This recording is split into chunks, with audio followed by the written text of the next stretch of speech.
The second identity, if you are going to prove it, you will write a minus b into a minus b, and we shall be having a square minus ab minus ba, or you can write ab again, and minus minus plus b square.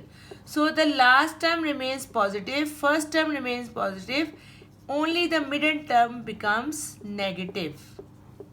Second way to prove the second identity is, if I take it a, the whole is a,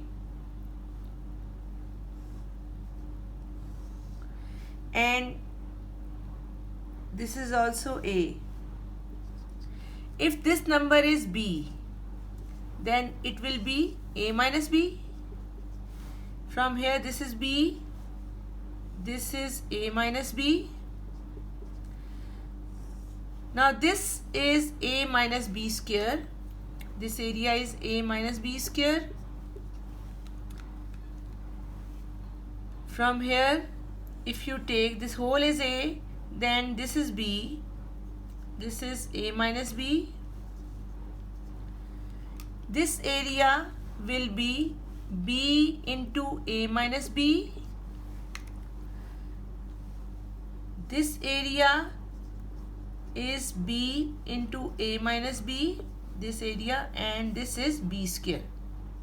So when we have to take a minus b square, this is basically a minus b square. This area is a minus b square, because this is whole a, b minus, this is a minus b, a whole, b minus a minus b. This is a minus b square. So we have to basically take this whole a square minus these three areas. The whole area minus these three areas. These three areas are twice b into a minus b, and we also have to subtract this b square. If we solve it, a square minus 2ab minus minus plus 2b square 2bab and 2b square minus b square, and finally we have a square minus 2ab and 2b square minus b square is b square. So when we have to apply the second identity, we will be having questions like that: x square minus 14x plus 49. This sign is minus. This is the difference between two identities, that if this sign is minus, your brackets will have negative sign between. If this sign is positive, your brackets will have plus sign between. This sign will always be positive, because this is the second square number, it is always positive. So this is 7 square. This is also positive, as there is no sign, it's a positive sign. If this is minus, you will put here minus. If this is plus, you will put here plus, along with 2 and these two items. 7 2s are 14. So you will be having x minus 7 square, or you can write it twice. Next question is m square minus 10m plus 25. You can easily make the factors of 25, and you can find 5 5s are 25. Plus sign means minus 5m will give you 10m. But we are not going to do midterm breaking, as the last number is a perfect square of 5. So just write it as 5 square along with this m square. If there is a minus sign here, you will write minus. If there is a plus sign here, you will write plus. 2 by your own along with this m and this 5. Is 5 to the 10m? Yes. So you will directly write it as m minus 5 square. If this sign is minus, you will write minus. If there is a plus, you will write plus. But keep it in your mind, this sign will always be positive in perfect squares. Your final answer may be this, or you can also write it like this: m minus 5 into m minus 5.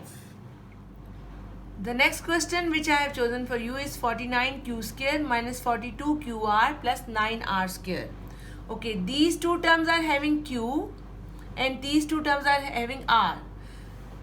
But this should not confuse us. What we are observing here, this is a term of R square and this is a term of Q square. So 9R square will be written as 3R whole square. 49Q square will be written as 7Q whole square minus 2 7Q along with 3R. I repeat, 9R square is 3 3 is a 9R square, 49Q square, 7 7 is a 49Q square minus 2, we have taken it ourselves, along with 7Q and 3R. This 7Q and 3R. Now we shall check it. 3 7s are 21, 21 2s are 42, QR. This is complete. So we can easily write it as 7Q, the first term, along with the last term, but with the negative sign. We can write it like this, or we can write it like this: 7Q minus 3R and 7Q minus 3R twice. This is our answer. Observe this question: 81 minus 180p plus 100p square. We can also write it as 100p square in the start, but it will give us the same answer. Okay, we arrange it. 100p square as it is positive minus 180p middle term plus 81. 81 is the square of 9. I am repeating this thing that both squares, or if there is C here, should be positive. Otherwise you cannot do factorization using formula. 9 square, 100p square is 10p square minus 2, you have taken 10p this bracket and 9 this bracket. Multiply these three. 9 10s are 90, 92s are 180. The final answer will be 10p. This is minus, so your bracket will have minus sign. If this is plus, your bracket will have plus sign. 10p minus 9 whole square is the answer, or you can write it as 10p minus 9, 10p minus 9 twice. The same question in the given order, we can write it as 9 square plus 10p square minus twice 9 into 10p. You can observe 9 2s are 18, 10s are 180. But the answer will be now 9 minus 10p square. So that answer was 10p minus 9 twice, and this answer is 9 minus 10p twice. So as the answer is twice, so your negative sign will be removed, as two negative signs will give you a positive sign. The last question, you have to factorize using formula. They sometimes mention, sometimes they don't mention that you have to use formula. But when you see the last term is the square of something along with positive sign, come to the first term, it's also the square of something.